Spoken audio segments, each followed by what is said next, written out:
everyone, the book that we'll be reading in this reading cycle is Sapiens, A Brief History of Humankind by Yuval Noah Harari.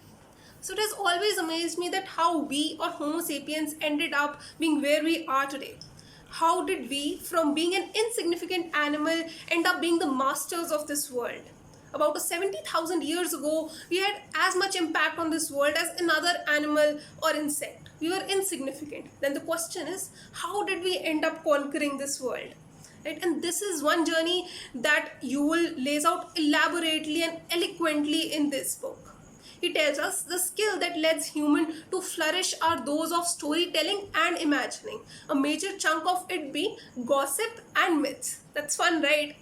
And he tells us that, let's say, if we tell another fellow human being that you need to share your things because then you'll go to heaven, you'll believe in that, right? But if you tell another chimpanzee that you need to share your bananas because then you will go to chimpanzee heaven, they won't believe in it. In fact, you won't believe in it, right? That is because humans across the globe, across the world, have this shared belief system wherein they believe that heaven or hell exists or religion exists. That is basically the core of the existence or the cooperation that has led us to prosper.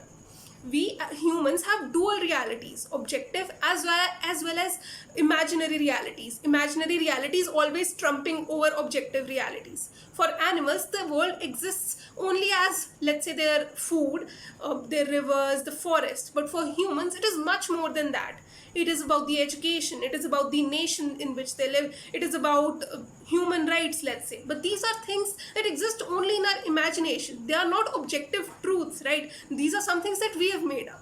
But that is something that has led humans to cooperate because this is our shared belief system. All of us across the world believe in all this, and that is what has led humans to flourish, right?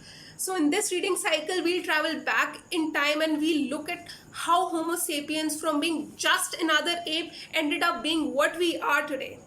Also, Sapiens is a classic and is a book that is recommended by people such as Mark Zuckerberg, Bill Gates, and Barack Obama. So do check out their reviews on YouTube, and see you all in this reading cycle at the Book Reading Club. Silent Spring is one of the most influential environmental books ever. The book was published almost 58 years ago this month.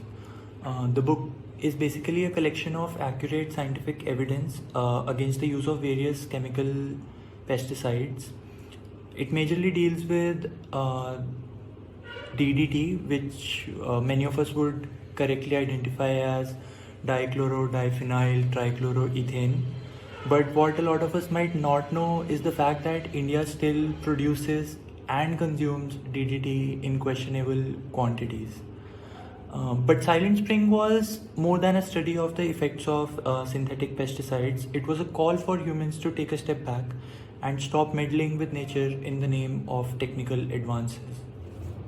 The book brought into mainstream knowledge the fact that humans could impact the environment with chemicals, and more importantly, in turn could be impacted by the effect that they have on the environment. Of course, the industry response to this was very aggressive.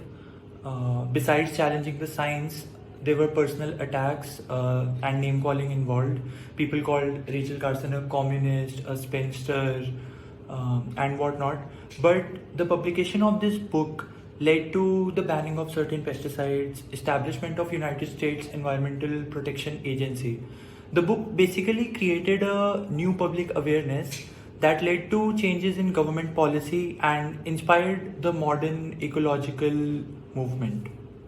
Sure, there's a lot of criticism and limitations to Carson's work almost 60 years after its publication, but its worth currently does not lie in those scientific facts or studies that were conducted 60 years ago, but in the commentary and critique of human morality and their greed for money that frequently overpowers their responsibility towards the environment.